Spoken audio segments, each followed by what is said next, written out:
Вести на Канал 8. Добар ден. Со екстремното покачување на дневните температури стапува во сила одлуката според која водовод има обврска во текот на летото по 2 пати неделно да го собира отпадот од домакинствата. На таквото решение беше подсетено и на последната седница на Советот на општината.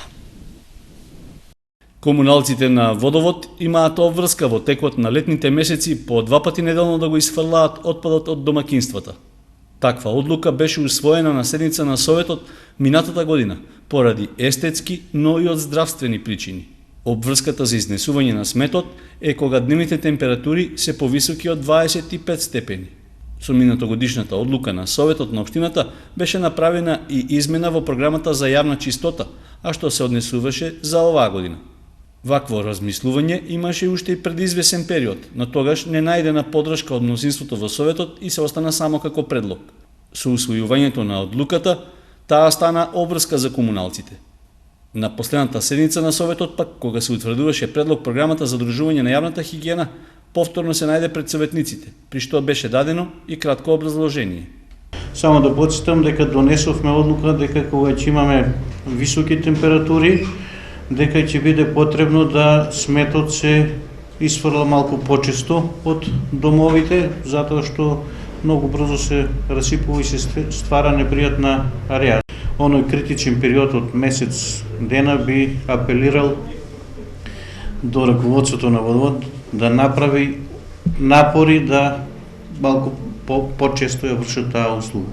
Со оглед на најавите од метеоролозите дека на крајот на јули и почетокот на август престои период на високи дневни температури, тогаш одлуката за поинтензивно собирање на сметот од домакинствата уште повеќе се актуализира. Исто така, како обврска останува и дополнувањето во годишната програма за одржување на комуналната хигиена во околината на спомен комплексот на Лукубија. Просечно годишно комуналците од водовод изфрлаат по околу 20.000 тони отпад од домакинствата и од јавните површини, а поголем процент од таа количина отпаѓа токму на летниот период, кога има релативно зголемување на бројот на населението поради сезонскиот престој на иселениците во родниот крај. Полициските службеници на граничниот премин со Србија фатиле жител на Кочани, кој требало да одлежува затворска казна. Тој имал судска пресуда за извршено кривично дело. Неуспешен бил обидот на 48-годишниот Н.А. од Кочани да ја напушти родната земја на пат кон Србија. Во неделата на полноќ тој бил уапсен на граничниот премин Табановце на македонско-српската граница. При обидот да ја напушти територијата на нашата држава, тој приложил и соодветна патна исправа. Сепак, при рутинската проверка на документите, граничната полиција утврдила дека за него е доставена телеграма во која им се наложува на граничните органи да го лишат од слобода. Причината за тоа е што полицијата имала известување од и се работи за сторител на кривично дело тешка кражба, за што претходно била завршена и судска постапка и донесена пресуда. Според евиденцијата на полициските органи, кочанецот бил осуден на казна затвор од 6 месеци и истата веќе требало да почне да ја издржува. По 3,5 часа откако бил потврден неговиот идентитет, лицето е предадено на полициски службеници од секторот за внатрешни работи Куманово за понатамошна постапка. В четврток ќе се реализира одложената акција за авионско третирање против комарците во општина Чешиново, Облешево. Иако беше планирано за минатата недела, од локалната самоуправа најавија дека поради неповолните временски услови праскањето се одложува. 4 дена по првично планираниот термин во општина Чешиново, Облешево ќе се спроведе овогодишната акција за уништување на комарците. Претходно авионското прскање беше најавено за викендот што измина, но временските услови не беа соодветни за тоа, па третирањето се одложи. Сега од локалната самоуправа известуваат дека в четврток рано наутро ќе се изврши авионско прскање со хемиски препарат ларвацид, со што треба да се спречи размножувањето на нови инсекти. Третирањето ќе се реализира според претходниот план во периодот меѓу 5 и 8 часот на површина од над 1000 хектари, првенствено ниви засејани со орис. Определени се границите на подрачјето што ќе се третира, односно тоа ќе започне од кај вливот на Злетовска река во Брегалница и ќе продолжи кон Теранци.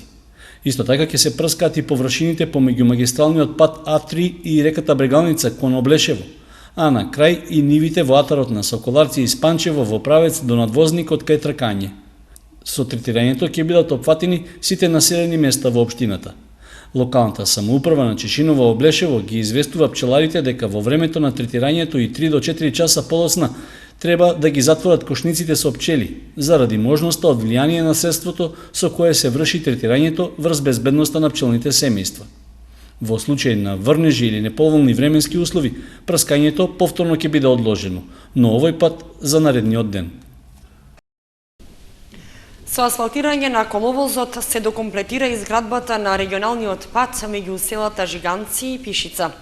Со тоа сообраќајното поврзување меѓу општините Чешиново, Облешево и Пробиштип ќе се скрати за 10 километри. Механизација на јавното предпријатие Македонија пат започна со асфалтирање на регионалниот пат Р2342 на потегот меѓу селата Жиганци и Пишица. Се работи за делница долга околу 1,5 километар, која поминува и по ново изградениот сообраќаен мост преку Злетовска река, чија изградба беше завршена неодамна. Широчината на асфалтниот коловоз изнесува 5 метри, со по половина метар помошна земјена површина од двете страни. Средствата за доизградба и асфалтирање на патот се обезбедени од јавното предпријатие за државни патишта. Се очекува асфалтирањето на целата делница да заврши до крајот на оваа недела, пошто сообраќајницата ќе биде пуштена во употреба. Со изградбата на овој патен правец, за жителите од Жиганци, Новоселани, Соколарци и останатите населени места ќе се скрати растојанието до Пишица и другите села од Пробиштипско за околу 10 километри. Заедно со регионалниот пат од Теранци кон Видовиште и Зрновци, што веќе е завршен на тој потек, сегашната инвестиција на патот Р2342 представува значаен чекор за развојот на општина Чешиново Облешево, посебно во делот на пристапноста кон соседните општини Пробиштип и Зрновци.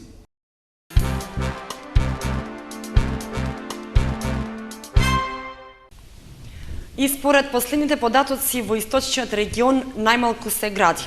По-конкретно, во месецот мај генерално се издадени најмалку одобренија за градба, споредбено со други месеци. Ако се изземе Пробиштип, Кочани и понатаму е на првото место според бројот на издадени одобренија за градба, иако само 2, по едно за физичко лице и деловен субјект. Вкупната процената вредност е 10.189.000 денари. Во Виница нема издадени нови одобренија за градба, во Зрновци едно и тоа на физичко лице, а вкупната вредност на објектот во денари 3.911.000. Во Чешиново Облешево исто така било издадено едно одобрение за градба и тоа на физичко лице, а предвидената вредност на објектот што се гради е 4.218.000 денари. Во мај 2015 се издадени 186 одобренија за градење, што се за 4,1% помалку во однос на истиот месец од претходната година.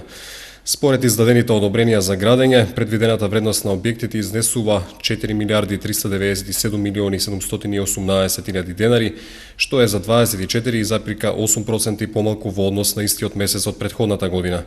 Од вкупниот број на издадени одобренија за градење, 128 или 68,8% се наменети за објекти од високо градба, 23 или 12,4% за објекти од ниско градба и 35 или 18,8% за објекти за реконструкција. Од вкупно 186 објекти на 137 или 73,7% како инвеститори се јавуваат физички лица, а на 49 објекти или 26,3% инвеститори се деловни субјекти. Во извештајниот период е предвидена изградба на 333 станови со вкупна корисна површина од 28.748 метри квадратни. Скршени светилки и клупи на потегот кон базенот. Праксата се повторува секоја година, без притоа да проработи свеста кај вандалите, на чиј удар се јавните добра. Само неколку од 30 светилки на соларна енергија поставени крај кеот на Кочанска река во правец на градскиот базен и дискотеката Аква се уште се во функција. Останатите се искршени, на дел од нив останале парчиња од стаклото, на некои нема ништо. Граѓани што живеат на улицата Лазар Андонов велат дека кршењето се случува во текот на ноќта или во раните утрински часови. Кога од дискотеката младите се враќаат дома, мавале со камења по сијалиците. Мета на вандалите биле и клупите поставени долж кеот. Поголемиот дел од нив се целосно или делумно оштетени, а дел од урбаната опрема неретко завршувал и во речното корито. Жителите на оваа улица и порано неколку пати алармирале за случајот во полиција и побарале ноќе повеќе полицајци да го контролираат теренот. Светилките на соларна енергија беа поставени во 2007 година. За нив општината потроши околу 2 милиони денари. Граѓаните велат дека комуналните служби не водат ниту грижа за речното корито на потегот од основниот суд до градскиот стадион. Откако речното корито и на овој потег беше средено, последните години се води нешто поголема грижа од страна на комуналните служби. Но очигледно е дека убавата слика што ја остава средениот кеј во централното градско подрачје не кореспондира со онаа од железничарскиот мост кон базенот.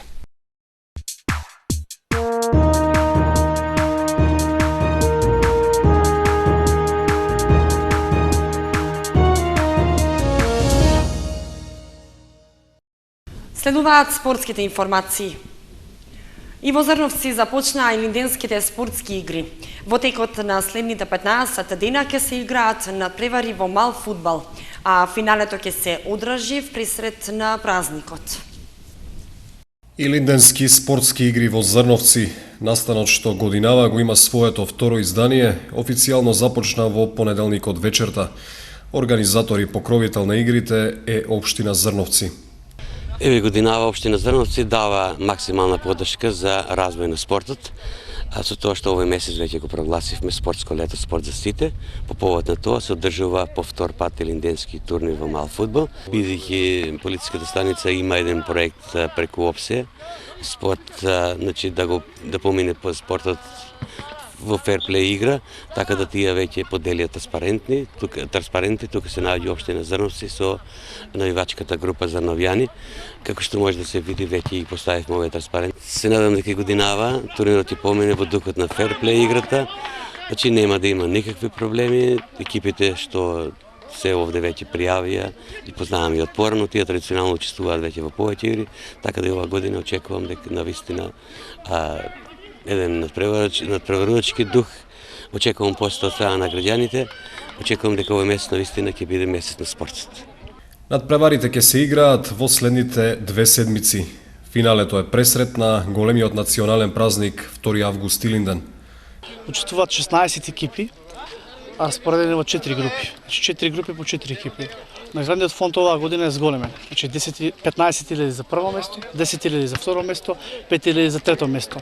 А награда за најдобар играч, топка, награда за најдобар голман, голмански ракавици и најдобар играч, комплет опрема од Пума.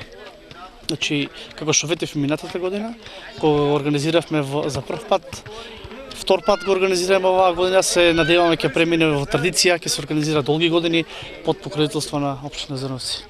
Уште по првото издание на игрите се размислуваше за вклучување и на други спортски дисциплини покрај малиот фудбал. Реализацијата на оваа замисла е предвидена веќе за следната година. Ние годинава исто така пробавме да уклучиме други спортски дисциплини, мислејќи тука пред се на кошарката, и тоа за жал не се пријавија повеќето екипи. И тоа уште од така речено уште од денески работиме да следната година веќе имаме надпревар во кошарка.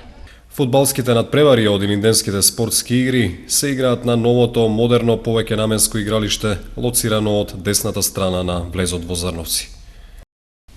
Во понапредна фаза се илинденските спортски игри во Чешиново.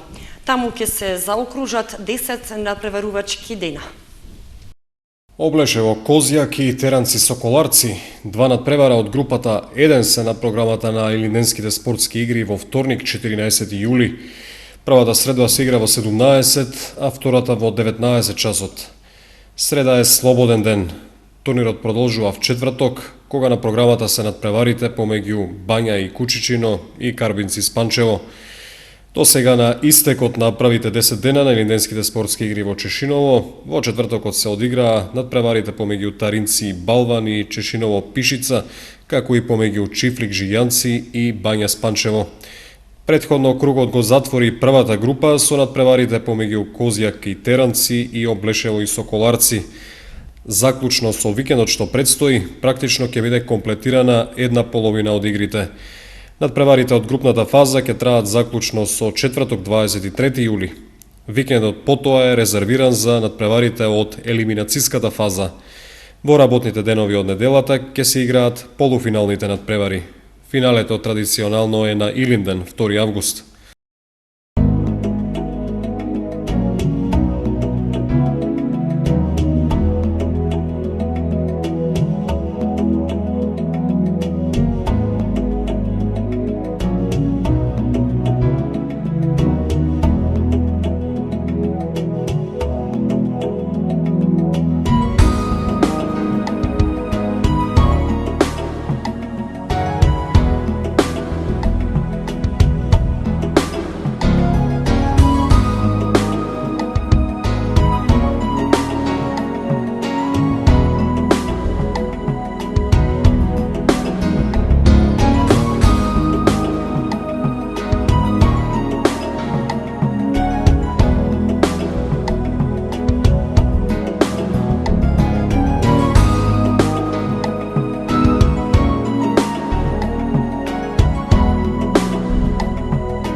Вестите на Канал 8 завршија. Ви благодариме што бевте со нас. Имајте убава вечер.